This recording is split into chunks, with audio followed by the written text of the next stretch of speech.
The Democrats' budget is frankly an embarrassment. With Congress far apart, Republicans head down a very dangerous path. In the debate over how and how much to cut the deficit, a top rating firm fired a warning shot over Washington today.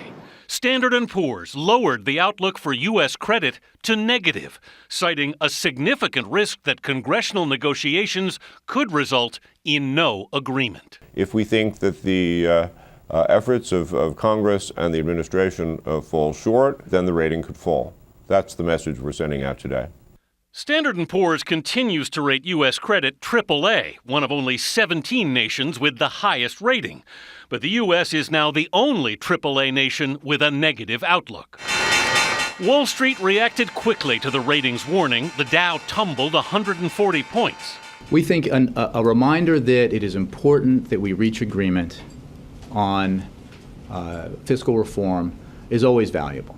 White House spokesman Jay Carney said Standard & Poor's assessment was overly pessimistic. We simply believe that the prospects are better. But S&P says the U.S. faces a significant risk of a ratings downgrade. There is approximately, or at least, a 1 in 3 chance that the rating could decline. And with the U.S. debt now at $14.2 trillion and rising, the consequences would be expensive. What that means is that going forward, U.S. borrowing costs are a little bit higher, and that trickles down through the rest of the economy and increases the cost to everybody.